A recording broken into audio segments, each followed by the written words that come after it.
Fala, meus amigos! Estamos aqui mais uma vez.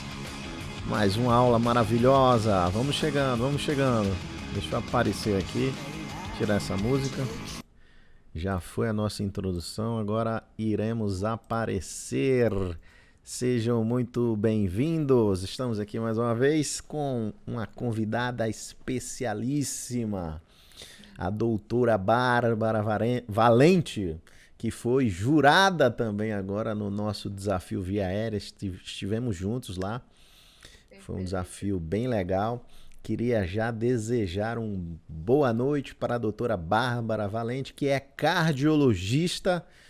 Ela está aqui para transbordar todo esse conhecimento que ela tem, que vai ser muito útil para a gente. E para mim também, com certeza, estou aqui para aprender um tema super interessante. Seja bem-vinda, doutora Bárbara. Fique à vontade. Obrigada, Thiago. Obrigada. Boa noite, minha gente. É um prazer estar aqui podendo ministrar essa aula para vocês de novo. Vocês sabem que vocês são do meu coração. Comecei aqui e vou continuar por aqui durante muito tempo, né, minha gente? Boa, muito bem. Obrigada, gente. Gente, menino, foi uma animação o desafio Via Aérea, não foi, Thiago? Foi. Vai vir umas coisas boas aí, viu? Eu tô Vai, doido. coisa, deixem de assistir, porque ficou sensacional. Espero que vocês não me achem a jurada brava. Eu sou muito assertiva. Nordestina assertiva, vocês já sabem, entendeu? Tá certo. E aí você deu um insight muito bom, que vai fazer prova prática aí, final do ano agora, né? Eu não tinha nem pensado e vai se beneficiar. Porque a gente simulou como fosse 6 casos ali diferentes, né? Exatamente. Eu me vi, né, com os alunos. Eu me vi com os alunos pontuando cada conduta que eu achava que dava para melhorar, aquilo que estava, né, completamente errado, que tem que mudar, porque senão zera a prova. Então foi Sim. fantástico. Essa experiência, vocês não podem deixar de ver esses episódios. Foi surreal. Show. Doutora Bárbara, qual será o nosso tema de hoje? Minha gente, hoje a gente vai conversar sobre síndrome coronariana aguda, tá? Essa é a parte 1 da aula, né? Óbvio. É Tá. é um tema extenso, tá certo? Eu quero ir nos pormenores com vocês, tá certo? Então hoje a gente vai focar na abordagem diagnóstica. Todos aqueles eletros que vocês vivem mandando pro amigo que é cardio, vocês vão aprender a resolver sozinho. Boa. Eu tenho um grupo, é o grupo secreto do Tiagão, que entrou na última turma agora do curso de intubação. Aí a gente criou esse grupo e tem muito, muito, muito. Aí assim, vou até dar uma dica para o pessoal que tá assistindo a gente e que acontecia no meu grupo, né, do Tiagão, e eu tive que dar uma orientada. Quando vocês forem mandar eletros, não apenas envie o eletro e perguntem assim, e aí? Não, a gente vai dar um contexto, né? Ó, pessoal, estou aqui com um paciente de 75 anos, ele está com uma dor na região do pescoço, né? Eu fiz esse eletro, ele está com a pressão tal. Aí você pergunta, e aí, né? Porque a gente às vezes foca no. Você vê o exame assim e fica paralisado, né? Eu acho É, que você sabe o caso, né? E aí você pressupõe que todo mundo sabe também.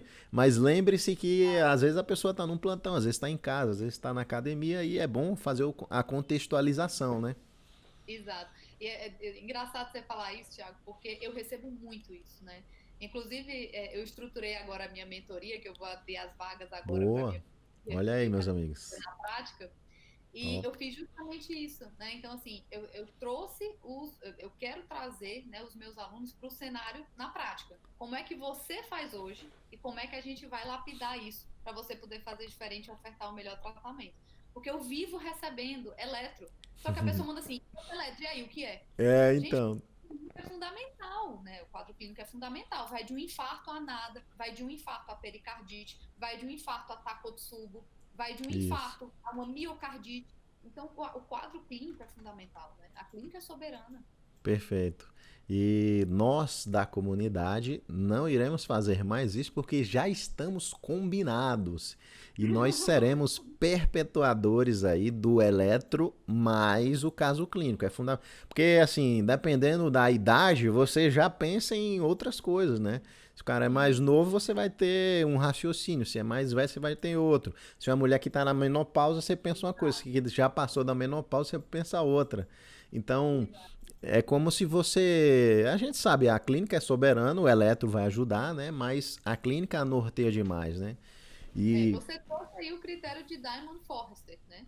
Assim, basicamente isso que você trouxe foi o critério que a gente usa como probabilidade Olá. pré-teste baixa, intermediária ou alta, né? Então, a idade é fundamental. É exatamente isso que você falou, Tiago. Você vê como a prática que você tem é Uhum, surreal, né? Então, assim, um paciente que tem 64 anos e que ele tem uma dor torácica que é típica, esse paciente tem uma probabilidade altíssima de ter exato, DAC. exato. Já esse mesmo paciente que tem uma dor torácica, mas que ele tem 22 anos, pelo critério de Diamond Forrest, ele é um paciente que fica ali de baixo para intermediário se eu forçar muito, mas mais É, para baixo. exato. Entendeu? Então Perfeito. a clínica é histórica e é fundamental. Show de bola, doutora Bárbara. E você se gostou do estilo da doutora Bárbara e você vê que ela já jogou aí um critério aí na nossa cara, né? Eu nunca nem ouvi falar desse critério, né? Acompanha ela que eu tenho certeza que ela tem muito a acrescentar. Qual o Instagram, doutora Bárbara, mais uma vez? É doutora Bárbara Valente. Show, maravilha. Então vamos nessa. Vamos para a Simbora. aula. Então vamos começar Compartilhar nosso a tela. raciocínio. Eu acho que vocês vão aproveitar muito desse conhecimento. Com certeza. Diariamente é super solicitado, né? Estamos vendo bem, já apareceu aqui. Se quiser, pode maximizar para vermos tudo. Tá vendo bem? Vocês estão vendo bem? Sim, aperta ali naquele ocultar ali, ó. Aí, beleza. Tudo certíssimo. Perfeito. Então vamos lá, minha gente. Então, o que é uma síndrome coronariana aguda, né? Para quem me conhece, sabe que eu não sei chegar no tratamento sem passar com vocês um pouquinho pela fisiopatologia, Perfeito. pela abordagem diagnóstica e pelo tratamento. Então, vocês vão construir esse raciocínio na cabeça de vocês, tá certo? Então, Uhum. vamos embora. Síndrome coronariana aguda. O que é a síndrome coronariana aguda? Nada mais é do que uma placa, né, de aterosclerose, o famoso ateroma, que teve uma ruptura nessa placa com a formação de um trombo. E esse trombo levou à oclusão do fluxo sanguíneo. Vocês conseguem observar aqui que aqui eu tenho, né, a minha artéria coronária, onde está passando sangue normal. Aqui eu tenho minha placa aterosclerótica, onde em algum momento aqui teve uma ruptura, seja por uma hipertensão descontrolada, seja por uma disfunção endotelial grave, né? Isso leva a uma ruptura da minha placa aterosclerótica, que com a extrusão desse material lipídico, eu vou ter, né, esse material lipídico que entra em contato com o sangue, ele é altamente trombogênico. Né? Então, eu vou ter inicialmente uma agregação plaquetária e, posteriormente, a formação de um trombo mais coeso. E, com isso, eu vou ter a oclusão completa do meu fluxo coronariano. Então, aqui na minha extremidade mais distal, eu não tenho mais sangue passando. Então, como é que ocorre a formação dessa placa, minha gente? É o seguinte, na minha artéria coronária, o que que eu tenho? Eu tenho da forma mais, né, vamos para as camadas da minha artéria, né? Eu Uhum. tenho aqui, né, a minha camada mais externa, que é a adventícia. Aí eu tenho aqui, né, camada externa que é a adventícia. Eu tenho aqui a minha camada média, né, que é formada por músculo liso, e vou ter a minha camada íntima, né, que é a camada que tem contato direto com o endotélio, que são essas células que vocês estão, né, estão visualizando aqui, Uhum. que é justamente a que está voltada para o lúmen da minha artéria. Percebam que aqui, progressivamente, eu vou ter a formação de uma placa aterosclerótica, né? Até que Sim. nesse momento aqui, ele mostra pra gente a ruptura de uma placa com a formação do tronco. Gente, como é que acontece essa formação dessa placa aterosclerótica? Isso é fundamental, tá, gente? Por quê? Seja você que está vendo isso porque você trabalha na sala de emergência, seja você que está vendo isso porque você trabalha num posto de saúde, seja você que está vendo isso que trabalha num consultório, você precisa entender como se forma a placa aterosclerótica para você intervir justamente na formação dessa placa para não deixá-la romper, Uhum. tá? A complicação dessa placa, que é a ruptura com a formação do trombo, é uma complicação da aterosclerose. Então, a gente tem que evitar que a aterosclerose se desenvolva. Correto. Ok? Então, vamos lá. Então, aqui eu tenho, né, o meu endotélio e aqui esse roxinho é a minha camada íntima. O que que acontece? Sempre que o paciente tem muito, né, LDL principalmente, né, O que que acontece? Quando o paciente tem uma disfunção endotelial normalmente relacionada aos fatores de risco pré-existente, seja por diabetes, né, o paciente que tem aquela disfunção endotelial por hiperglicemias, ou o paciente que é hipertenso, né, vários outros fatores de risco, eu vou ter uma disfunção endotelial que vai levar, né, a entrada desse LDL que está na minha circulação para dentro da minha camada íntima. Uhum. Esse LDL ele começa a se acumular dentro da camada íntima e vai formando esse núcleo lipídico. Esse LDL, quando entra na minha camada íntima, o que que acontece? Ele entra aqui dentro, o que que acontece aqui? Ele fica oxidado, né? Porque o LDL não é para estar dentro da minha camada íntima. Então ele Tá. passa a ficar oxidado. No momento em que ele entra e fica oxidado, esse é o grande pulo do gato. Ele passa a ser altamente inflamatório. Então, hoje em dia, a doença aterosclerótica, ela é uma doença considerada uma doença inflamatória crônica, entendeu? Muito bom. Então, o que que acontece? Essa placa, né, cheia de lipídios que entra aqui dentro, com esse LDL oxidado, inflamatório, ele começa a chamar células inflamatórias, né? Uhum. Esse endotélio vai passar a liberar, né, moléculas de adesão para puxar esses macrófagos que eu estou apontando aqui para vocês, que vão entrar dentro da minha placa aterosclerótica e vão passar a fagocitar esse LDL. Sim. Esse macrófago que fagocitou o LDL passa a ser um macrófago espumoso, né? Por que que eu tô falando tudo isso? Ai, meu Deus, você tá indo muito profundo. Tô não, minha gente. É só para vocês entenderem que como essa doença é altamente inflamatória. Tá Porque claríssimo, claríssimo. isso, porque quando o macrófago passa a fagocitar esse LDL, ele passa a ser mais inflamatório ainda, chamando outras células inflamatórias. E por que que eu estou falando tudo isso? Para que vocês entendam. Quanto mais macrófagos, quanto mais LDL, quanto mais núcleo lipídico e capa fina, né, que é a fibrose que vai estar por cima dessa placa, Uhum. mais instável é essa placa. E hoje em dia, a gente tem isso muito claro de vários estudos, que quanto mais, né, instável essa placa, maior a chance de ruptura, né? Uhum. E a instabilidade é configurada por isso que eu falei para vocês e principalmente também pelos núcleos necróticos. Esses macrófagos, minha gente, eles entram em apoptose. Na hora que eles ficam em apoptose, eles vão ter uma morte celular programada e eles necrosam. Quanto mais necrose estiver nessa placa aterosclerótica, maior a incidência de eventos cardiovasculares, tá? Então isso é fundamental, tá bom? Perfeito. Por isso que todo esse trio, digamos, de dislipidemia, é, a inflamação, tudo isso tem a ver com hipertensão, diabetes, tabagismo, obesidade. Por isso que até vendo um paciente, quando ele tem muitas comorbidades, né, você começa a ver ele de uma maneira diferente. Se eu pego um paciente que tem 3, 4 comorbidades em conjunto, você sabe que ele tem mais chances de ter essa disfunção aí endotelial, né? Então você já dá mais atenção para esse paciente. Às vezes ele tem pouco sintoma, mas como ele tem muita comorbidade ali, ele é tabagista, diabético e hipertenso. Aí, rapaz, vamos deixar ele aqui mais um tempinho, porque tem mais chance de ter todas essas alterações aí que você falou, né? Perfeito, Thiago, você foi em cima. É justamente isso. Então, assim, hoje mesmo no consultório eu atendi um paciente que era pouquíssimo queixoso, tá? Uhum. Por ele não sentia absolutamente nada, mas ele é um paciente sedentário, ele é dislipêmico e ele é diabético. A angiotomografia dele estava cheia de doença aterosclerótica, Olha lá.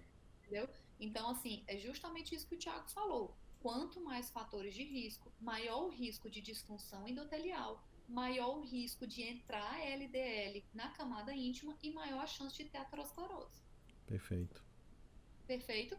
Então vamos lá, minha gente. Então, o que é uma síndrome coronariana aguda? É isso que eu expliquei para vocês. É essa placa aterosclerótica que sofreu uma ruptura e expôs aquele core lipídico dentro dela, que é altamente trombogênico, vai sofrer agregação plaquetária e vai formar um trombo, ocluindo justamente a passagem de sangue. Perfeito?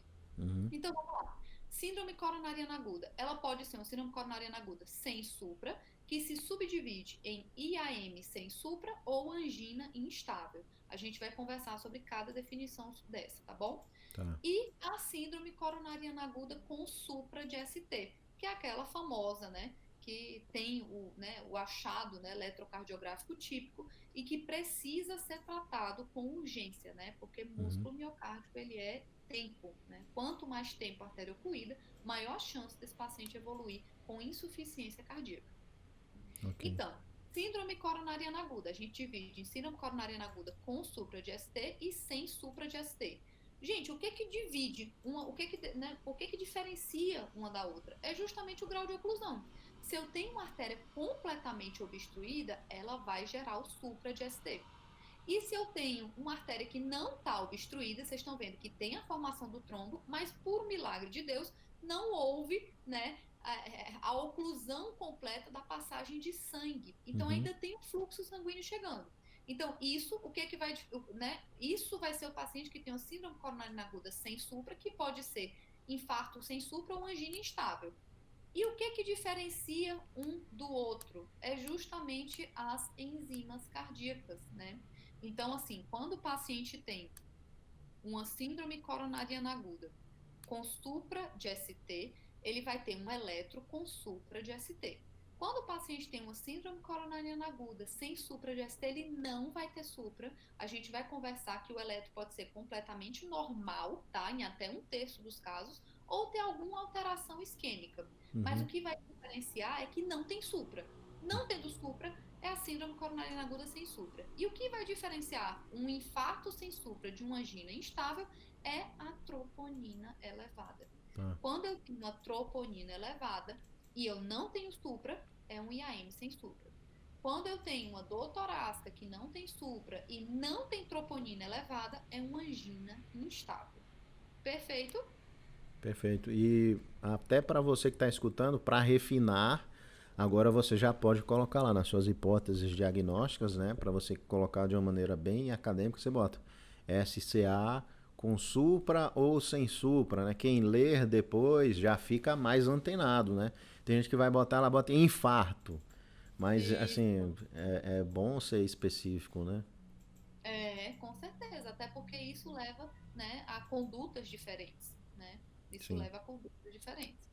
Então, vamos lá. Então, o que é o diagnóstico de infarto, minha gente? Essa aqui eu estou apresentando para vocês, isso aqui é novo, tá? É Uhum. a quarta definição universal de infarto, é a mais nova definição de infarto. Então, como é que eu digo que eu tive um infarto? É aquele paciente que tem um aumento, né, com uma queda sucessiva de troponina, que é hoje em dia a enzima cardíaca que deve ser utilizada, tá bom? Uhum. Associado a um desses fatores aqui, associados a sintomas de isquemia ou alterações isquêmicas no eletro ou perda de músculo viável, né? Quando você faz uma ressonância, por exemplo, que você consegue avaliar viabilidade, ou alteração segmentar no ecocardiograma. Uhum. Ou então é aquele paciente que tem uma alteração de enzima cardíaca e que foi para o cateterismo e foi evidenciado um trombo dentro da artéria coronária no cateterismo. Aí aqui também não tem dúvida, tá? Então o paciente tem que ter um aumento, né, com queda subsequente, mais um desses fatores. Ou sintomas de isquemia, ou alterações isquêmicas no eletro, perda de músculo viável na ressonância ou qualquer outro método de viabilidade, ou alteração segmentar, ou trombo dentro da artéria no cateterismo. Então você expandiu, botou exame de imagem, né? Colocamos cateterismo, ficou legal essa definição aí, bem abrangente, né? Isso, sabe por quê, Tiago, que eu quis colocar assim bem esquematizado? Porque Hum. tem muito aluno que chega para mim falando assim: doutora, o paciente não teve dor torácica, mas a enzima cardíaca, a troponina dele elevou, está acima de 10, por exemplo, e no ecocardiograma tem uma alteração segmental. O que é isso? É dizer que a parede inferior está hipocontrátil, que Uhum. a parede anterior está hipocontrátil. Isso é um infarto, Sim. gente. Lembre-se que os pacientes idosos, as mulheres e os diabéticos, assim como os transplantados cardíacos, eles podem não ter dor, tá certo? Eles podem não ter dor, ou ter uma dor completamente atípica, como uma dor epigástrica, uma dor que não é aquela que vocês conhecem de livro, tá bom? Então, por isso que a gente tem esses outros critérios para não perder, né? Para não perder o diagnóstico. Perfeito. Ok? Então vamos lá. O que são alterações isquêmicas no elétron? Além do supra, né, que obviamente vocês já conhecem, né, e a gente vai aprender a delimitar a parede aqui, a gente também, né, hoje em dia a gente tem que o que é uma alteração isquêmica? Um bloqueio de ramo esquerdo novo, um bloqueio de ramo direito novo também é considerado uma alteração isquêmica, tá? Isso aqui é bem novo que eu estou mostrando para vocês, né? Eu estou falando bem novo, por quê? Porque a nossa diretriz da Sociedade Brasileira de Cardiologia, ela é mais antiga, mas em 2017 a diretriz europeia já atualizou isso. Então, um bloqueio de ramo direito novo, né, em vigência de quadro clínico típico, ele pode sim significar uma síndrome coronariana aguda, tá bom? Então fiquem atentos para isso, tá? Q patológica é uma alteração isquêmica aguda. O que é uma Q patológica? É aquela que é esse vão que você, esse Vzão que vocês estão vendo aqui, ele tem que ser maior do que um quadradinho em pelo menos duas derivações, tá certo? Então isso é uma Q patológica. Infra de ST em duas derivações maior do que 0,5 milímetros, supra de ST em duas derivações contíguas maior do que 5 milímetros e a onda T negativa, ok? Então Essas vamos de alterações são de isquemia, né? isquemia, Beleza, perfeito, de beleza. isquemia. Tá. Ok? Show. Então vamos agora destrinchar cada uma delas. Então, síndrome, dentro de síndrome coronariana aguda sem supra de ST, né, a gente tem o infarto sem supra de ST primeiro, né, que é o que a gente vai destrinchar agora. Vamos lá. Então, o IAM sem supra, como eu falei para vocês, o eletro pode vir normal em até um terço dos casos, gente. Então, isso é muito importante. Por quê? Porque muitos de vocês me perguntam assim: ah, mas o paciente, como que o paciente infartou, doutora, se o eletro dele é completamente normal? Em até um terço dos casos, o paciente tem um infarto sem supra com eletro normal. Então, o eletro normal, ele não descarta a síndrome coronariana aguda. Tá certo? Tá. Seguinte, outra alteração isquêmica que pode vir mais comumente é o infra de ST, ou então alterações da onda T, tá? Como inversão da onda T, tudo isso que a gente conversou agora. Tá certo? E associado a isso, lembrem-se que o IAM sem supra, por definição, ele se difere da angina instável porque ele tem troponina ultrassensível elevada. Ok? Então vamos lá, aqui são alguns exemplos para vocês. Aqui eu tenho o quê, por exemplo? Uma inversão de onda T. Tá vendo? Essa inversão de onda Q aqui em toda a parede anterior. Eu tenho essa inversão, pode ser sim, uma alteração isquêmica aguda. Aqui vocês vão ver que eu tenho infra, né? Infra maior do que 0,5 milímetros já é significativo, tá? Em pelo menos duas derivações. Aqui a gente tem o infra em uma, duas, três, quatro, cinco, seis, sete, oito derivações, né? Então é um infra significativo. Com certeza, se o paciente tiver dor torácica, né? Um paciente com síndrome coronariana aguda. E o que que eu quero falar para vocês da troponina ultrassensível? A gente teve agora, recentemente, o Congresso Europeu. E nesse Congresso Europeu, eles liberaram o último guideline de síndrome coronariana aguda sem supra de ST. Então, isso que eu estou trazendo para vocês é o supra-sumo, tá? É a novidade da novidade. Boa. Então, hoje em dia, o que que acontece? Hoje em dia, gente, a troponina ultrassensível, ela ganhou tanto espaço que hoje em dia ela é um método laboratorial de escolha para o diagnóstico de síndrome coronariana aguda sem supra. O que que isso significa? Se você trabalha num serviço onde você tem disponível troponina ultrassensível, você não deve pedir CKMP. Entendeu? Hum, troponina. Troponina ultrassensível, tá certo? Então, pode ser Hum, AI ou AT, elas têm uma acurácia semelhante, tá bom? Mas se você trabalha no serviço onde você tem uma troponina ultrassensível disponível, você não deve pedir CKMB, você só deve pedir a troponina ultrassensível, tá? Quando que eu considero uma troponina ultrassensível positiva? Quando ela tem uma elevação de 5 vezes o limite superior da normalidade. Ai, Bárbara, isso é padrão? Não, gente, aí depende do kit. Então, normalmente, o hospital que vocês trabalham, eles vão falar para vocês: olha, para a gente, o que é uma troponina positiva é 5 vezes o limite superior. Ai, não, o nosso kit é 6 vezes o limite superior. O nosso é 10 vezes, e assim por diante. Então, o hospital de vocês vai colocar o limite superior baseado no kit que eles estão adotando para o serviço, ok? dúvidas. É, Existe outra troponina que não a ultrassensível? A troponina que a gente utiliza hoje em dia, que é essa que eu falei para vocês do guideline, ela é a ultrassensível. A troponina anterior que a gente tinha, né, é a troponina que a gente utilizava, ela é mais antiga e que com certeza Hum, é uma das que está mais disponível no serviço, principalmente nos serviços do SUS, tá? então, Dependendo de onde você trabalhar. Essa troponina, ela não entra nessa abordagem que eu estou tá. falando para vocês, tá? Tem A que ter no troponina, exame. isso, Tem que exato, ter tem que ver no exame. escrito lá. Troponina ultrassensível. Tem que dizer que é a troponina ultrassensível. Por quê? A troponina ultrassensível, ela veio e ganhou, né, esse espaço grande no mercado. Por quê? Porque ela aumentou a sensibilidade para a detecção de infarto. Uhum, Porque ela consegue detectar pequenas elevações que a outra troponina mais antiga não era capaz de detectar. tá. Outra Entendeu? coisa. A gente usa a referência que vem lá no exame ou tem que partir desse princípio de 5 vezes Usa a mínimo? referência do exame. Sempre a referência, porque isso vai variar de kit para kit. Então, sempre a Perfeito. referência do exame. Ótimo. Maravilha.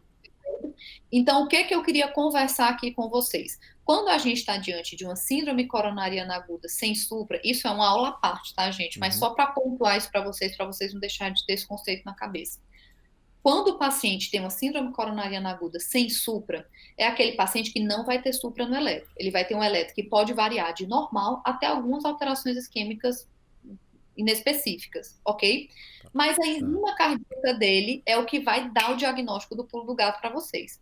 Então, o que que eu vou, né, explicar para vocês? O paciente que tem uma dor torácica típica, né, é aquele paciente. E vocês têm que diferenciar isso, né, do quadro clínico do paciente. Tanto a dor torácica típica, tanto os fatores de risco, tudo isso influencia na nossa estratificação do doente com síndrome coronariana aguda sem supra. Normalmente, quem conduz isso é um cardiologista, porque existem algumas minúcias, tá? Uhum, Mas para você que trabalha seja num PA, né, numa sala uhum, de emergência, o que que vocês precisam saber?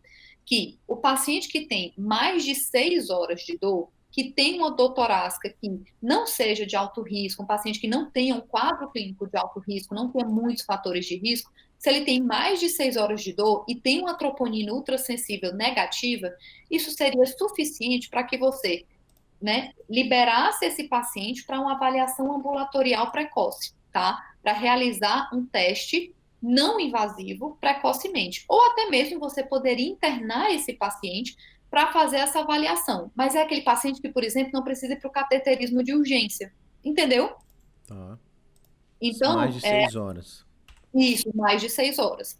Se o Tá. paciente tem menos de 6 horas, teoricamente, você teria que pedir uma troponina.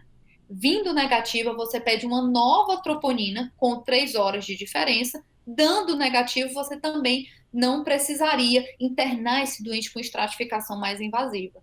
Mas por que que eu estou falando tudo isso? Porque no último guideline agora de 2020, com a troponina ultrassensível para kits específicos, né? Isso depende de onde você está trabalhando.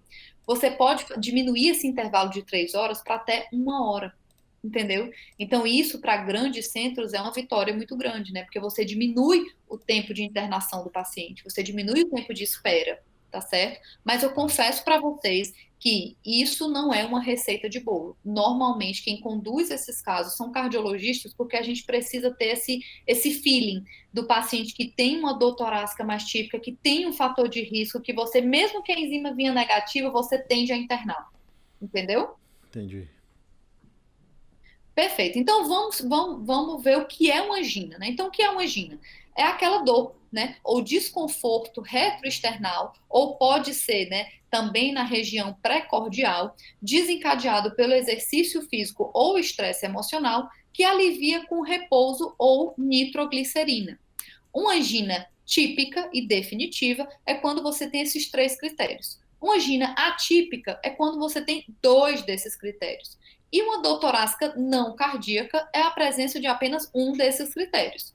Por que que isso é importante? Porque muitos de vocês têm dúvidas para definir na hora de dizer se é angina ou não é. É. Ah, eu não sei, é uma dor torácica, mas eu não sei se é. Gente, existem três critérios muito bem definidos. Se o paciente fala para vocês que tem uma dor precordial ou retroesternal, certo? Em aperto, em queimação, que essa dor ele sente na hora que ele está subindo uma rampa e na hora que ele chega lá em cima, que ele para o esforço, a dor melhora, isso é uma dor tipicamente anginosa. Ela tem os três critérios, tá certo? Uhum. Então fiquem atentos para isso. Estresse emocional, mais conhecido como contrariedade. Se E chegar o senhorzinho lá com a família, aí você já pergunta: teve alguma contrariedade? Ah, doutor, tava assistindo televisão, meu filho fez uma bobagem lá, acabei que eu fiquei nervoso. Aí você já sabe. Então é uma liberação adrenérgica, né? Traduzindo, é uma descarga adrenérgica que dá taquicardia, que dá hipertensão. É como se fosse um exercício, né? Você fica isso. nervoso ali, tem uma raiva danada e você começa a aumentar a demanda, né, miocárdica. Exato, exatamente. É Outra exatamente. coisa, doutora Bárbara, às vezes o pessoal vê muito a dor nessa região do lado esquerdo do peito, né? Nem toda a dor nessa região significa angina, né? Às vezes você tem E, uma dor ali do diafragma, você tem uma dor na musculatura intercostal. Tem uma série de músculos ali que tem dor da pleura também. Você pode ter uma dor pleurítica, e né? Então é uma dor como se fosse uma pessoa sentada, né, em cima aqui, um negócio apertando. Foi uma dor fina, como se fosse uma facada, uma agulhinha, né? Dor que quando você respira fundo, ela piora no final da inspiração. Aí você já, opa, não é aquela dor super típica, não. isso. Perfeito, exatamente. Existem várias, né? Existem várias causas de dor torácica, né? Desde Perfeito. herpes zoster em início, né? Que não vai ter aquelas vesículas bonitas, até síndrome de Tietze, por exemplo. Então, por isso que é importante você saber as características de uma angina típica, né? Porque isso faz diferença no diagnóstico do paciente. Então, aqui eu estou apontando para vocês uma classificação da Canadian Cardiovascular Society, que é simplesmente a classificação de CCS, né? Todo mundo já ouviu falar na classificação de CCS para angina, tá? Eu não. Então, diga. É porque eu nunca ouvi, não. Faltou estudar só um pouquinho, mas agora eu vou aprender. Mas, gente, olha como isso é importante.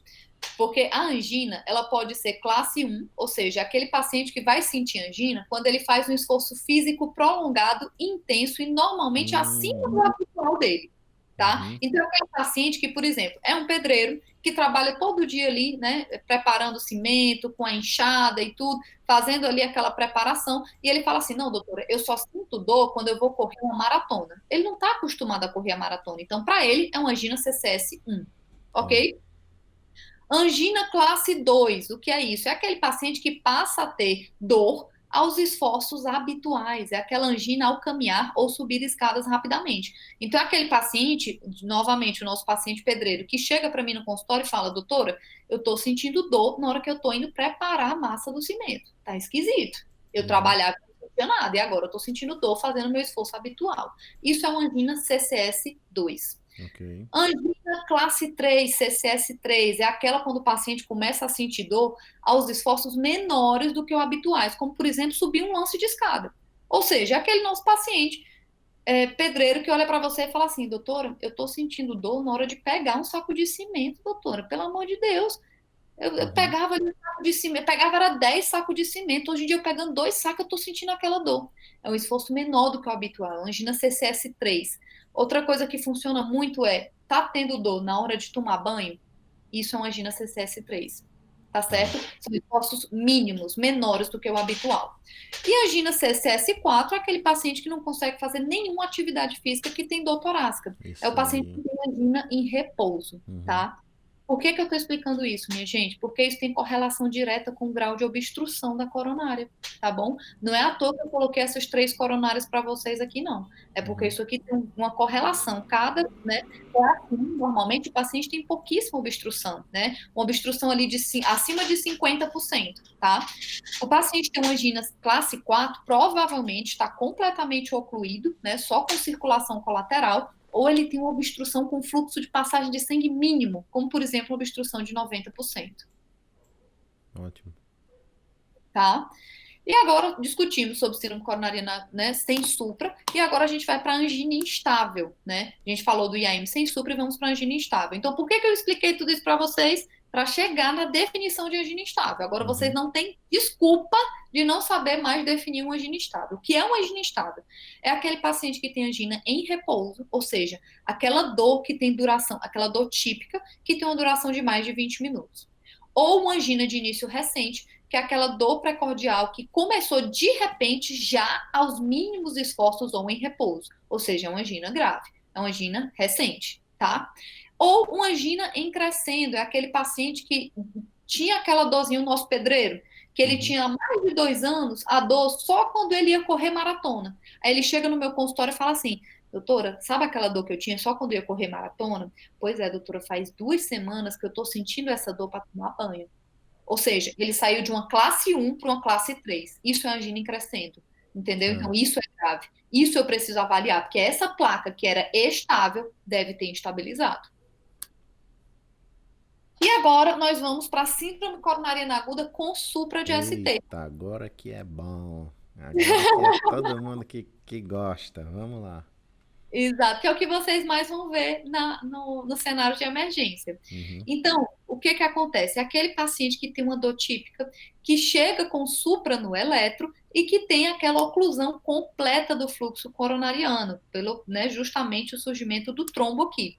Isso gera uma isquemia miocárdica e, com isso, né, eu vou ter um quadro clínico bem sugestivo. O Uhum. que que eu trouxe aqui para vocês? Gente, isso aqui, eu quero que vocês entendam que nem sempre o paciente vai chegar para vocês no momento do supra, tá? Sim.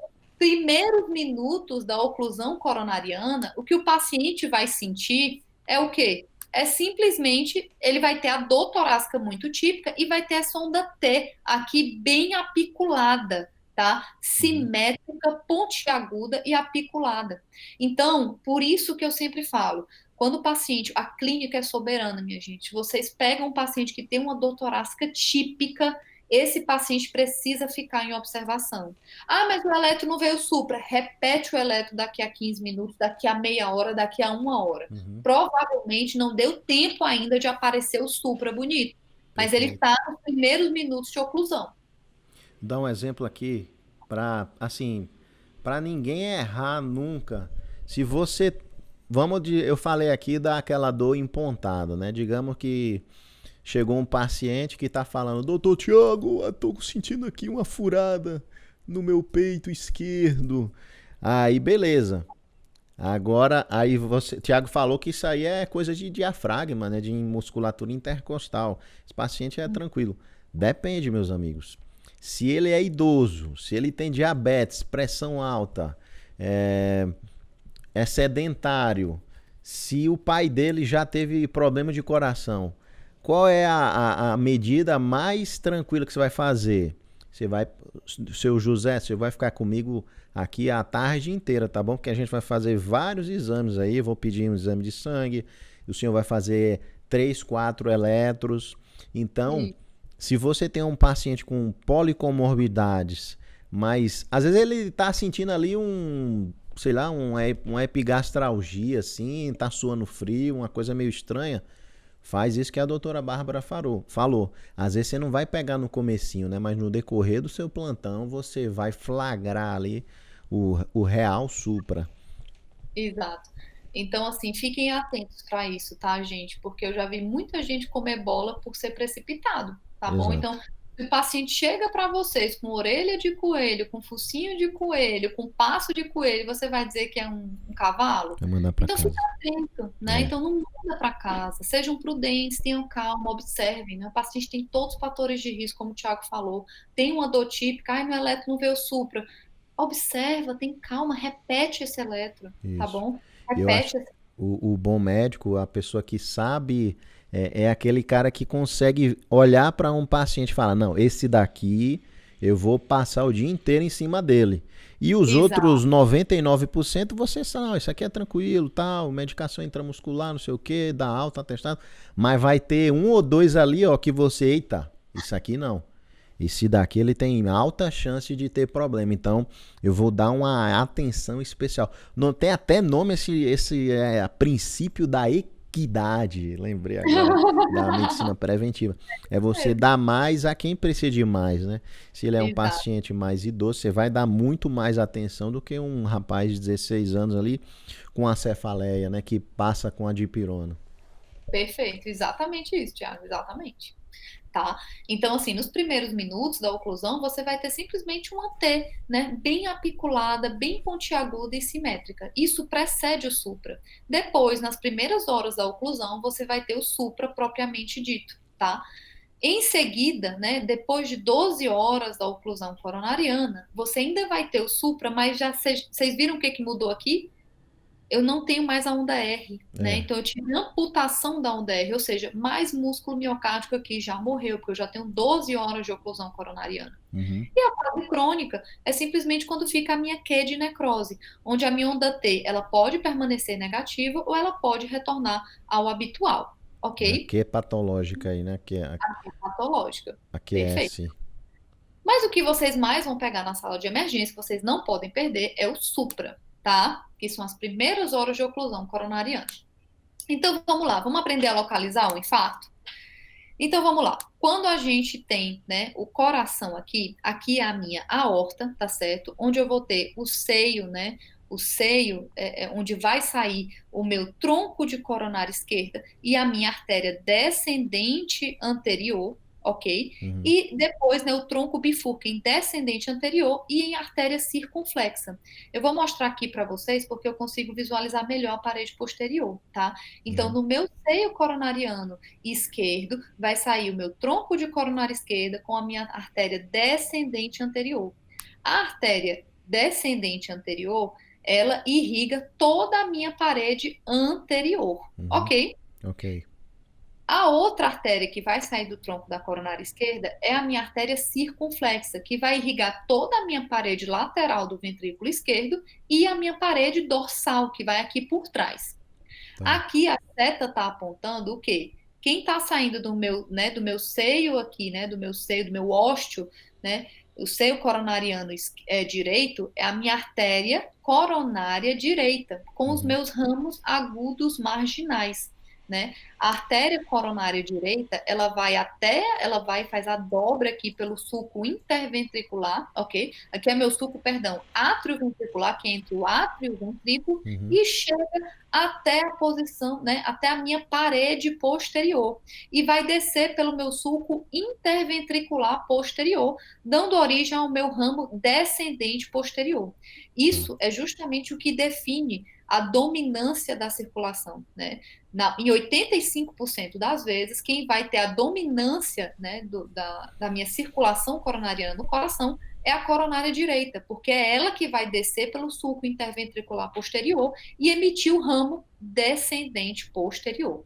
Entretanto, em até 20% dos casos, a minha circunflexa pode ser mais desenvolvida, né? Não é o caso dessa figura, mas ela pode ser mais desenvolvida e atingir esse sulco interventricular posterior também. E aí ela seria dominante.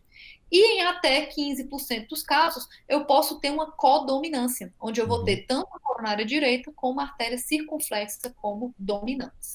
Perfeito? Importantíssimo essa informação, né, doutor? Porque quando você pegar um infarto da coronária direita, você pode ter, além do infarto do ventrículo direito, você pode ter um infarto da parede posterior do ventrículo esquerdo, né? Então, meus Isso. amigos, vocês que estão vendo essas informações, está justificado aí. Porque é interessante quando você tem infarto de parede inferior, que é D2, D3 e AVF, né? Você tem que ver também, ó, derivações para a direita, meus amigos. Está explicado. Às vezes você vê a anatomia, né? Caramba, Thiago, para que preciso saber de artéria coronária direita que vai por trás ali, né? Para pegar a parede inferior. É por isso, meus amigos, vocês agora têm na sua cabeça a explicação. Isso, justamente. Eu vou mostrar para vocês mais na frente também essa topografia, mas aqui dá para vocês verem com clareza, né? Que a Uhum. artéria descendente anterior, ela acomete toda a parede anterior e tá vendo que ela vem até o ápice? Sim. Então, parte do ápice também, né, é irrigado pela descendente anterior. A artéria circunflexa, ela pega mais a parede lateral do coração e como ela vai para a porção um pouquinho mais dorsal, ela pode pegar a parede dorsal também, ok? A Perfeito. artéria coronária direita, ela irriga todo o meu ventrículo direito que está aqui nessa região e Uhum. a minha parede posterior, porque ela se joga lá para trás. Sim. Então, ela irriga a minha parede posterior. Olha ela ali, Ok? transparentezinha, né? Dá Até até pra ver. 80% dos casos. Hã? Dá até pra ver ela transparentezinha aqui, ó. Tô Isso. apontando aqui, ó, na tela, vocês estão vendo. Então, é super importante essa informação. Obrigado, viu, doutora Bárbara? Perfeito. Então vamos lá, gente. Aqui é um vídeo para mostrar para vocês essa reprodução, tá? Então aqui eu tenho meu ósteo, né, coronariano direito, da minha válvula aórtica, né, trivalvular. Daqui sai a minha artéria, né, coronária direita, com os meus Uhum. agudos marginais, meus raminhos. A artéria coronária direita vem para a porção posterior do coração, né, que torna ela dominante. Ok? Uhum. Aqui eu vou ter, dentro da minha válvula aórtica, novamente, o seio coronariano esquerdo, onde vai sair o tronco da coronária esquerda, que vai se bifurcar em descendente anterior, que está descendo assim até o ápice do coração, Sim, e a artéria circunflexa, né, que vai pegar toda a minha parede lateral e, às vezes, também a parede dorsal. tá. Perfeito? Muito bom esse vídeo. Então, vamos lá. Aqui é só um exemplo de um cateterismo para que vocês possam se familiarizar com esse exame, tá bom?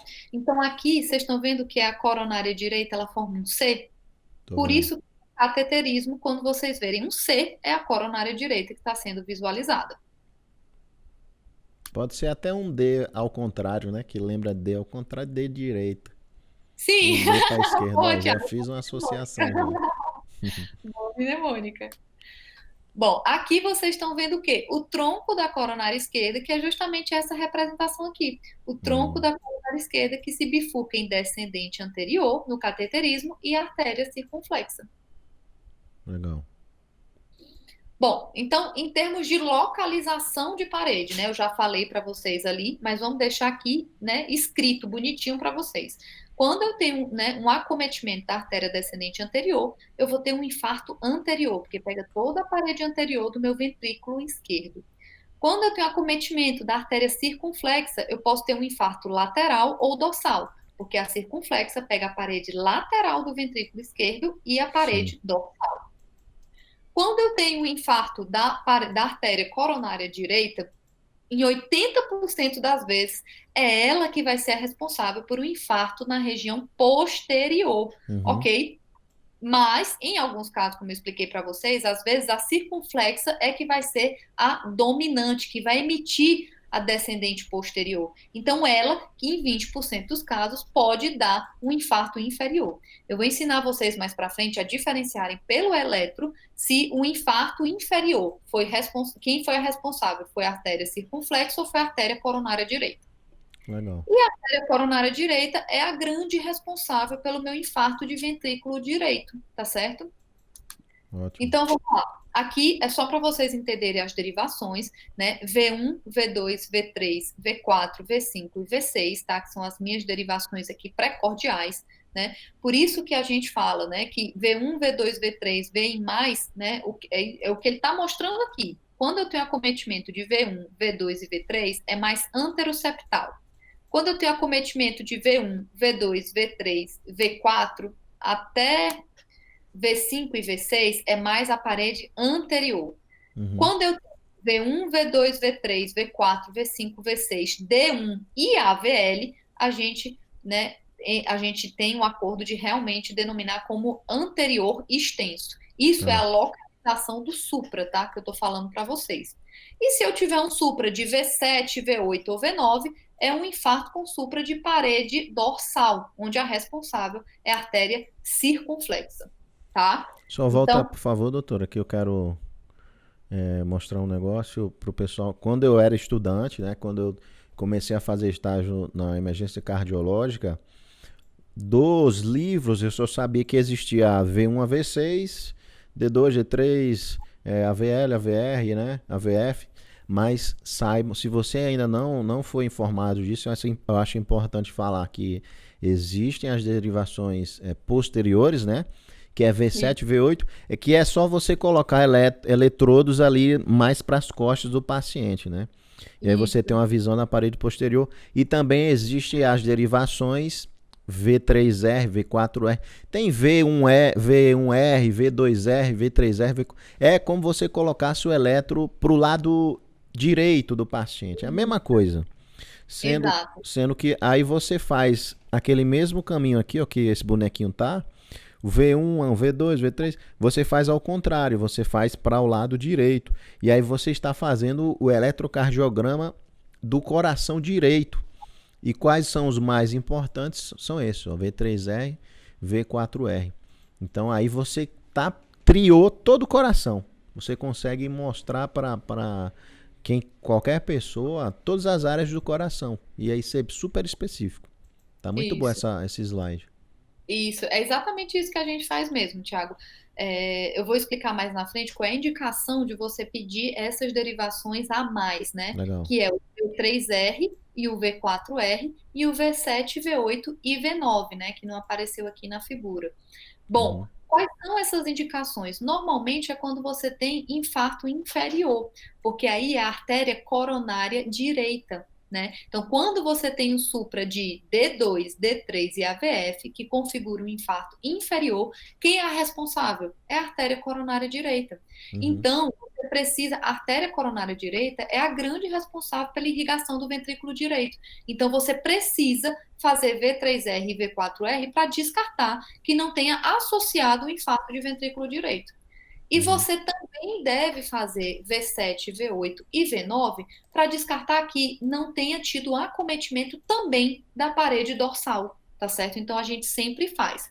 Então, Ok. como o Thiago explicou, como que a gente faz o V3R e o V4R? É simplesmente a gente pega essas duas derivações aqui, onde tem localizado V3R e V4R, e coloca diametralmente oposto, do lado, né, do hemitórax direito. Na mesma posição onde está V3, você coloca diametralmente oposto, né, mesmo no mesmo espaço, do lado direito, ok? E Uhum. para fazer V7, V8 e V9, você segue a linha depois de V6, né? Então você vai Sim. ver que vai ficar depois da linha M clavicular posterior e vai caminhando para o dorso do paciente, justamente para a gente poder caracterizar a parede dorsal. É só seguir a linha aqui. Mas aí, até dúvida minha mesmo. Qual é o eletrodo que coloca lá para V7, V8, V9? Normalmente o que você faz é tirar V1, V2 e V3. Ah, legal. Aí o Tira V1, V1, V2, V2 e V3? V3 e você segue V7, V8 e V9. Sim. Ah, digamos que é a primeira vez que você está fazendo, ó. Se você quiser fazer a derivação para o lado direito, aí você vai fazer a mesma coisa aqui, só que para o lado direito. Então, se Isso. você prestar atenção, o V2 seria o V1R. O V2 seria um V1R, porque você vai começar aqui, né? O V1 aqui, ó, seria o V2R, fazendo uma Mas a gente associação. só utiliza o V3R e o V4R. Então, Então, exato. exato. Perfeito. E digamos que é a primeira vez que eu vou fazer, né? Aí eu vou imaginando ali, onde é que está o V2 aqui, ó, vai ser um V1R. E onde é que está o V1? Vai ser o V2R. E aí eu coloco aqui logo do lado do V1, que é o V2R, o V3R e o V4R. E aqui o V5R, o V6R. É a mesma coisinha, só que pro lado direito. Exato. Perfeito, exatamente. É isso mesmo. Show. Então, vamos localizar, né, gente? Então, se eu tiver um supra em V1, V2, V3, V4, é um infarto com supra anteroseptal. Se eu tiver um supra de V1 a V6, é um infarto anterior. Se eu tiver um supra de V1 a V6 mais D1 e AVL, que são as derivações que vêm parede lateral alta, significa que pegou toda a parede anterior e ainda pegou um pouco da parede lateral alta, ou seja, é um infarto anterior extenso. Se eu pego só D1 e AVL, é um infarto de parede lateral alta. O Se eu L já pego diz, né? A dica já tá no próprio. Eu isso, lembro L lateral. E o D1 parece um L também, né? O 1, isso, o algarismo romano parece um L. Então, um com L lateral. boa. E se eu pegar V5 e V6, é lateral baixa, tá? Parede inferior é se eu tiver, eu vou ter um infarto com supra de parede inferior, se eu tiver um supra de D2, D3 e AVF, tá? Se eu tiver um supra de V7, V8 e V9, é um infarto com supra de parede dorsal. E se Uhum. eu tiver um supra de V3R ou V4R, é um infarto de ventrículo direito. Agora eu vou dar a dica do pulo do gato aqui para vocês, Oh, gente. boa. Lembrem-se que eu expliquei para vocês que para que seja considerado supra, eu preciso ter uma elevação maior do que 1 milímetro em duas derivações contíguas. Por exemplo, um supra de parede inferior é um supra maior do que 1 milímetro em D2 e D3, pelo menos, Tá. tá? Quando a gente fala de de parede dorsal, eu só preciso ter um supra de 0,5 milímetros.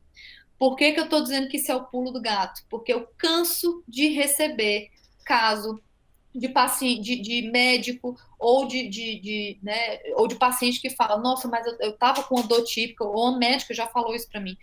Cara, eu tô mandando esse caso aqui que o paciente tá com dor típica, mas no eletro não tem supra. Aí eu falei, faz V7, V8 e V9, né? Porque a Uhum. artéria traiçoeira é a circunflexa.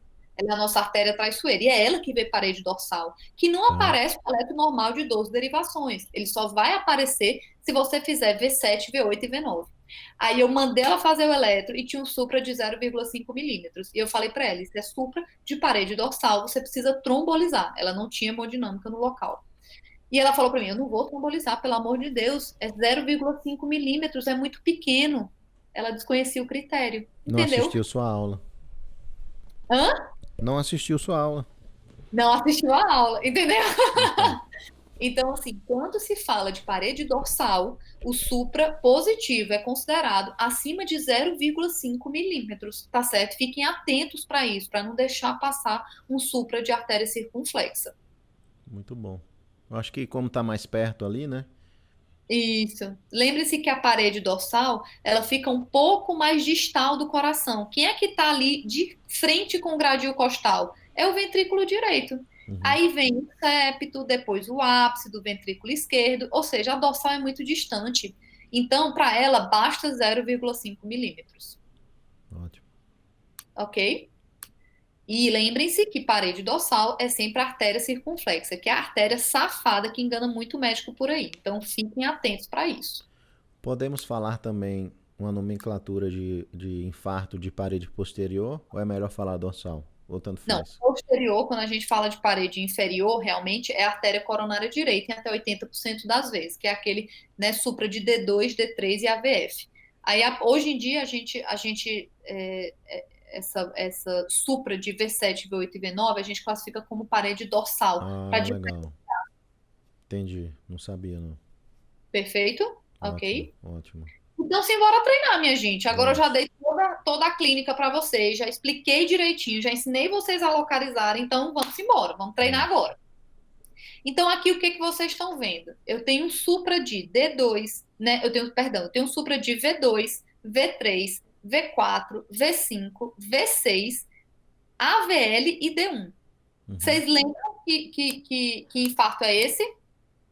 É um infarto anterior extenso, onde quem é a artéria culpada é a artéria descendente anterior, ok? Uhum. Lembre-se que sempre que pegar de V1 a V6, mas pegou lateral alta também, é um anterior extenso, ok? E a culpada é a artéria descendente anterior. Até em D2 tem um negocinho ali, mas não tem nas contíguas, né? Não tem em Isso, e não é maior D3, do que 1 milímetro. Não chega a ser maior do que 1 milímetro, pouquinho, então a né? gente não conta, Ok. ok? Aqui, vocês têm um supra claramente em V1, V2, V3 e V4, Sim. né? Quando eu tenho supra de V1 a V4, vocês lembram que é o quê? Anteroseptal. Uhum. Pegou parte da parede anterior, mas só até o septo. E quem é Tá. a responsável é a artéria descendente anterior. Agora, aqui eu tenho o quê? Um supra de V4, V5, V6, né? Ou seja, que supra é esse, minha gente? Eu tenho um supra de V2 até V6, um pouquinho de D1 e AVL, ou seja, é um infarto também anterior extenso. entendam que vai sempre variar, tá, gente? Não vai vir aquele supra bonito, clássico em todos os eletros. Aprendam a ter um olhar mais discriminativo, né? Para não deixar passar um supra. O fato de que não tem um supra muito bonitão aqui no V1 não, né, não fala contra o supra clássico aqui de V3, de V2, de V4, de V5 e de V6, tá bom? Então fiquem atentos para isso, tá certo? Ok. Também a responsável é a artéria descendente anterior. Aqui, o que que a gente vai ter, gente? Eu vou ter um supra de D2, D3 e AVF. Vocês estão visualizando isso? Sim. E vou ter um infra de D1 e AVL. Quem é a parede que olha para D2, D3 e AVF, minha gente? É a parede inferior. Perfeito.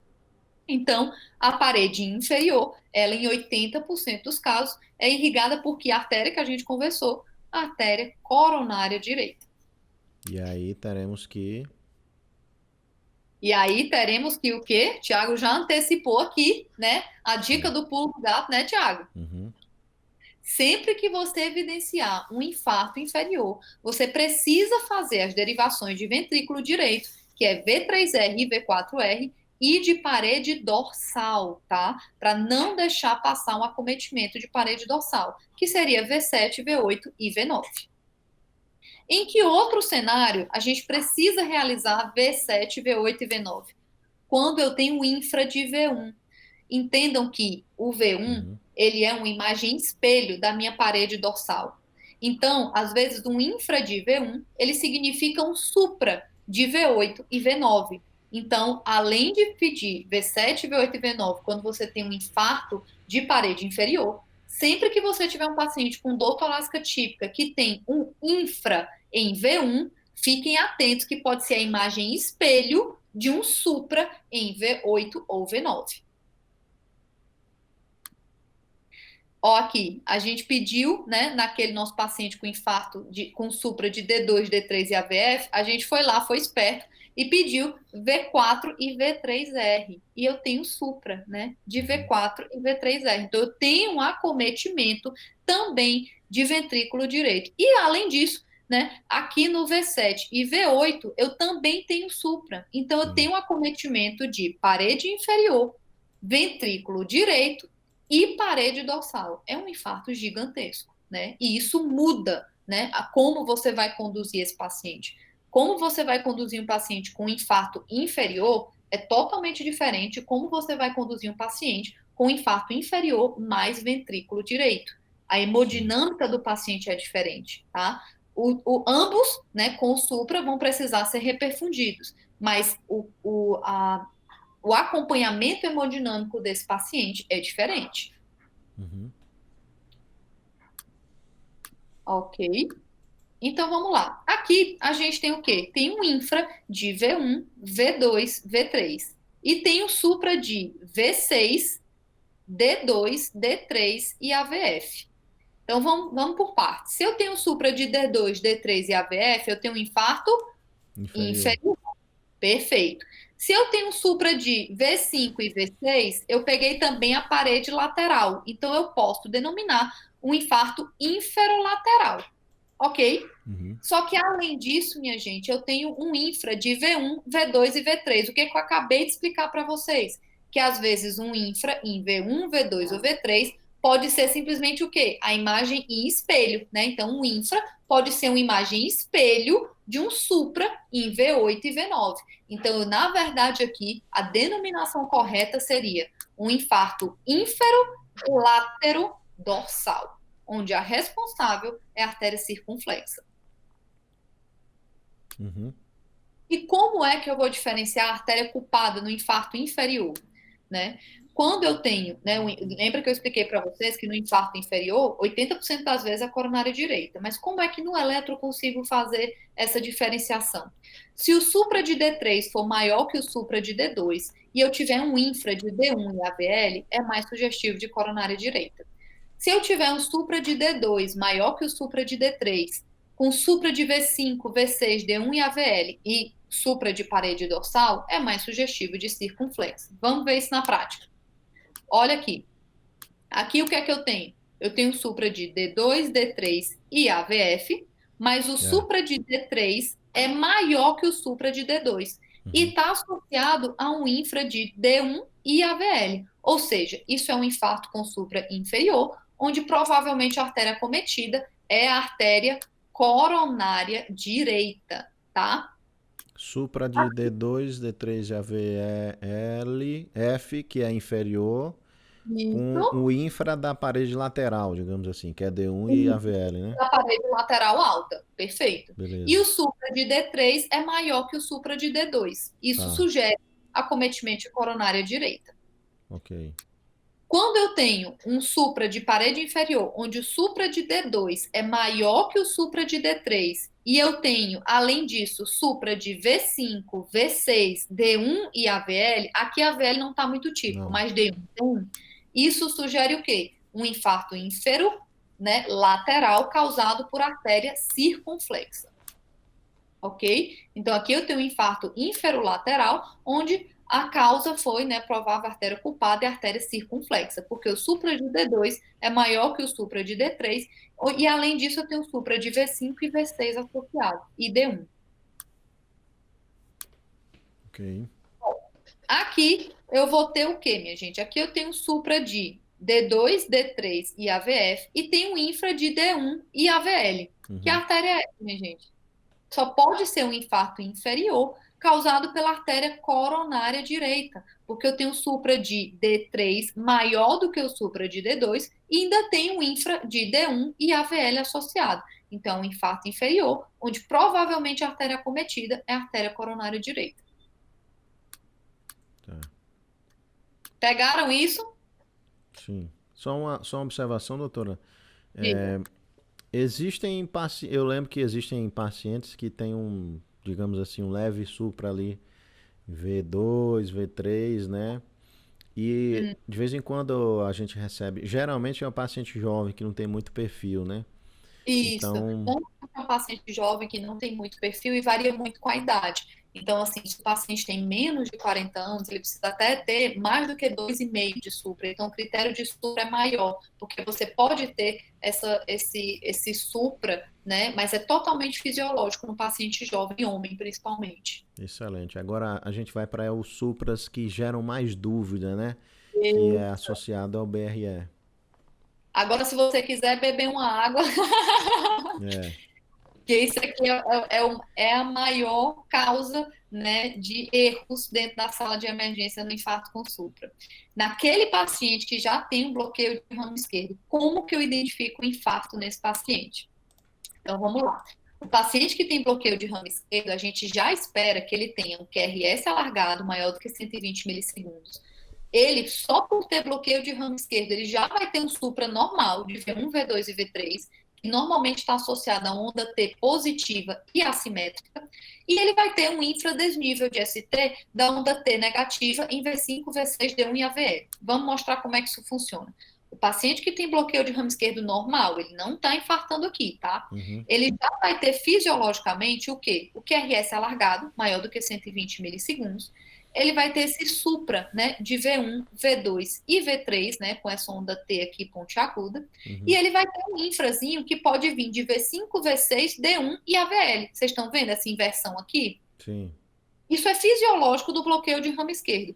Quando é que o paciente que tem bloqueio de ramo esquerdo, eu tenho que pensar que ele pode estar tendo um infarto com supra? É justamente nesse cenário, quando ele passa a apresentar um supra concordante maior ou igual a 1 milímetro em derivações onde o complexo QRS está positivo. Ou seja, eu vou mostrar para vocês no eletro, mas aqui é um V6. Eu esperaria ter um QRS positivo. E aqui era para eu ter o infra, lembra? Que era para eu É. ter o infra. E na verdade eu estou tendo um supra. Ou seja, isso aqui é um dos critérios que mais pontua, né? Os critérios que eu estou falando para vocês são os critérios de Esgarbosa, tá? Uhum. Quando você tem um supra discordante maior ou igual a 5 milímetros em derivações onde o complexo QRS está negativo, ou seja, lembra lá em V1, V2 e V3, ele já tem um supra normal. Para eu considerar um supra de infarto, ele tem que ser maior do que 5 milímetros. E esse critério é o que menos pontua no critério de Esgarbosa, Tá. tá?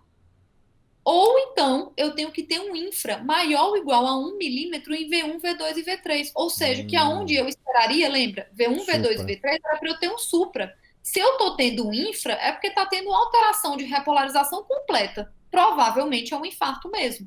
Então, onde eu esperaria ter um supra, eu tenho um infra. Onde eu esperaria ter um infra, eu tenho um supra. E onde eu já tenho um supra, tem que ser um supra maior ainda para ser um infarto. Deixa eu mostrar isso aqui Legal. para você, Ficou bom esse raciocínio. né? Então, deixa eu mostrar isso aqui para vocês. O paciente que é para ter um supra normal do bloqueio de ramo esquerdo em V1, V2, V3, ele apresenta-se com um infra. Isso aqui é sugestivo de infarto com supra, tá? Ou então, o paciente que tem um supra já fisiológico do bloqueio de ramo esquerdo, mas aí ele se apresenta com mais de 5 milímetros. Isso aqui também é outro critério. E por último, aqui em V6, onde eu esperaria ter, na verdade, um infra, o paciente aparece-me com supra, Uhum. né? Então, isso aqui também é critério de infarto com supra no paciente que tem bloqueio de ramo esquerdo. E muito cuidado, meus amigos que estão assistindo, minhas amigas, para não achar que um BRE é supra também, né? É um Uhum. infarto ali ativo, né? Recebo demais. Tiago, esse supra aqui, né? Na verdade é um bloqueio de ramo esquerdo. Isso, Então, primeiro você tria para ver se é bloqueio de ramo esquerdo, e aí depois você já sabe que é normal ter supra V1, V2, V3, e é normal ter uma inversão da onda T ali, V5, V6, né?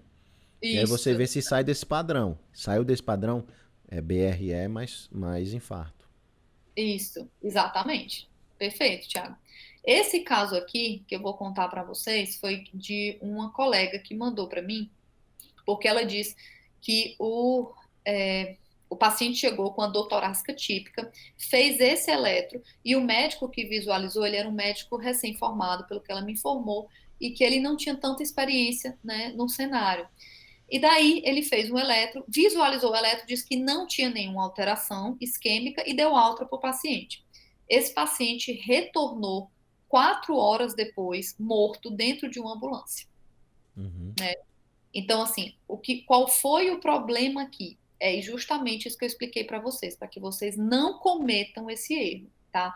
Então, aqui o paciente tem um bloqueio de ramo esquerdo, vocês conseguem observar que tem um QRS maior do que 120 milissegundos, eu tenho a S profunda, né, em derivações de V1 a V3, e tenho aquele entalhe em torre de V5 e V6. Então, o paciente tem bloqueio de ramo esquerdo. Por que que esse paciente estava tendo infarto com supra? Gente, olha esse supra aqui, D2, D3 e AVF. E o paciente tinha um supra aqui, ó, em V5 e V6. Lembra que aqui era para estar invertido? E ele está com supra. Então, isso aqui era realmente um paciente com bloqueio de ramo esquerdo, mas com infarto, com supra. Ele precisava ter sido reperfundido de urgência, né? Seja por angioplastia, seja por fibrinólise. Dúvida. No BRE, a gente olha a parede inferior, que é D2, D3, AVF, normal, como se fosse. Não é normal ter supra. D2, D3, Não, é normal ter AVF. Supra. Isso. O Supra aqui ficou até mais fácil de ver, porque aqui, eu vou voltar até aqui para vocês, né? Essa dúvida pode ser de muita gente. Olhem aqui como é a parede inferior de um bloqueio de ramo esquerdo normal. Vocês estão vendo? Sem Não supra. é para ter Supra, é normal. O Supra do bloqueio de ramo esquerdo, minha gente, é de V1, V2 a V3, tá? Eu não espero ter Supra em nenhuma outra derivação. Se eu tenho Supra nessas derivações aqui, é porque é um infarto com Supra, tá? Então aqui Certo. vocês conseguem ver que tem um supra de parede inferior e lateral também. Então era um infarto inferolateral. Uhum. Ok. Ok.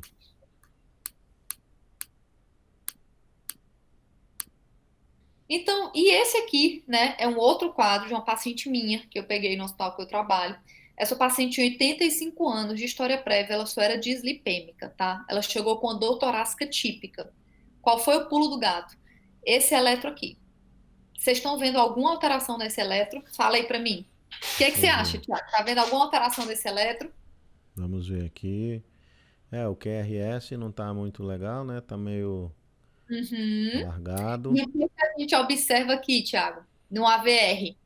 A VR tem um suprinho aí, né? Tá com onda QRS negativa, tudo bem, do AVR mesmo. Mas aparentemente tem um supra.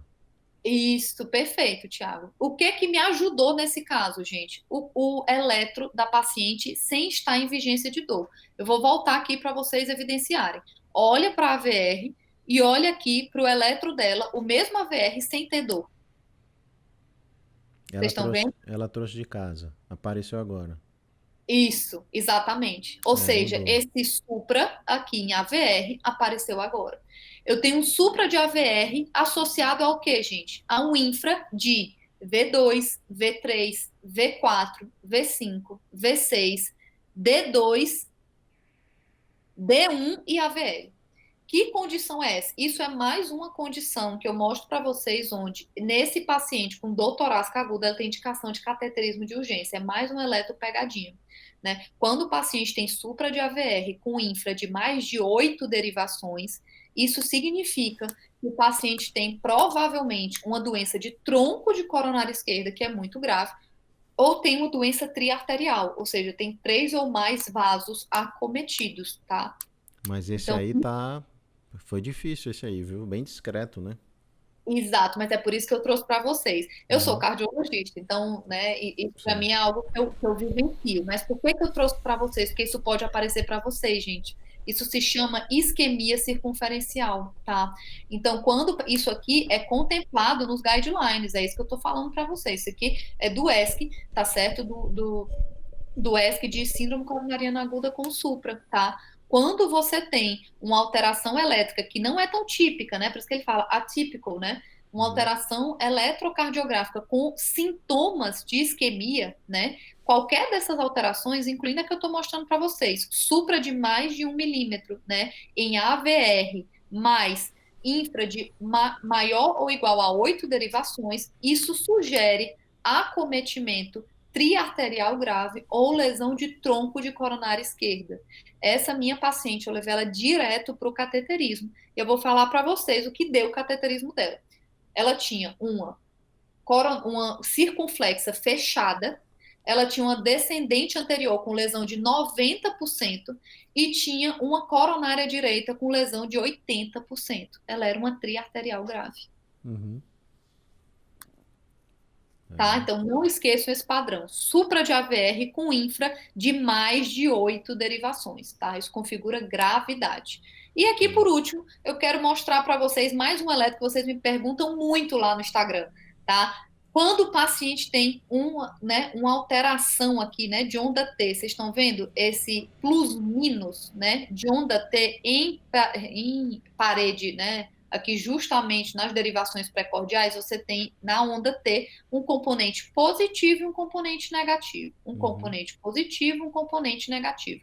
Isso é plus-minus de onda T, né? Sempre que eu tenho ele nas minhas derivações precordiais, isso sugere o quê?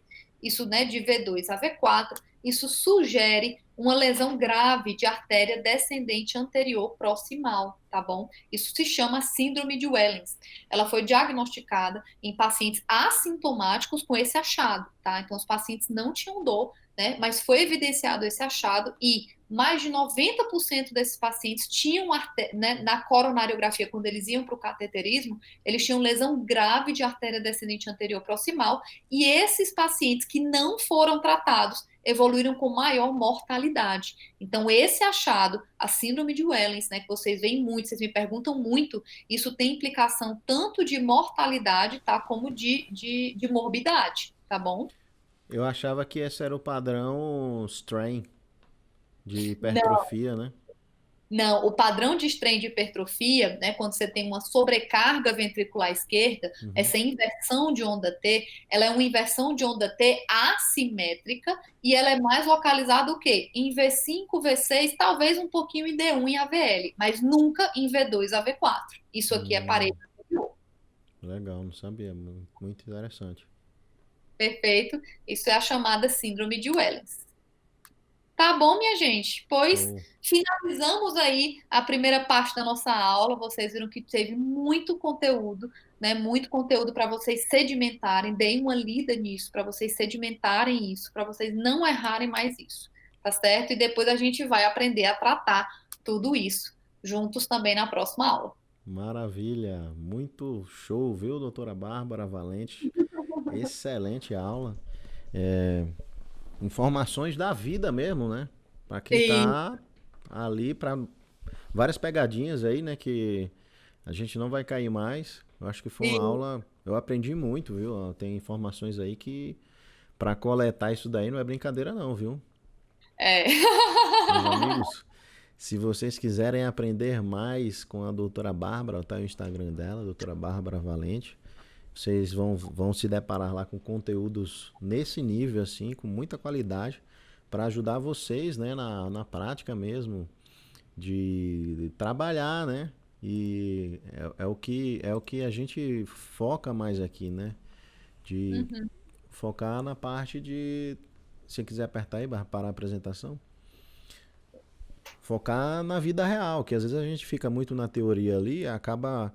Na teoria você tem milhões de conteúdos, né? Só que quando você para saber assim, caramba, o que é que eu preciso saber para não cometer erros gravíssimos, para refinar o conhecimento? Foi isso que a doutora Bárbara trouxe hoje. Isso. Agradeço demais, doutora É. Bárbara, muito obrigado mais uma vez. Teremos a parte 2. Lembrem-se, meus amigos e minhas amigas, deixem o seu comentário, deixem o seu like aí. A doutora Bárbara encontra-se aí à disposição no Instagram dela. Qualquer Perfeito. dúvida, se quiser perguntar algo específico, né? Se quiser tirar uma dúvida, vai lá, fala com ela, interage.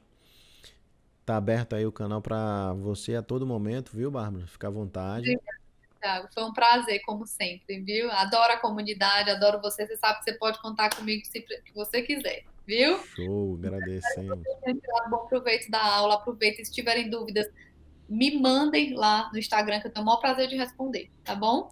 Maravilha. É isso aí, meus amigos e minhas amigas. Agradeço. Um grande abraço, seu amigo Tiago e da doutora Bárbara. Até a próxima. Dá um tchauzinho, Bárbara. Valeu. Tchau, até a próxima. Valeu. Vamos botar a nossa música.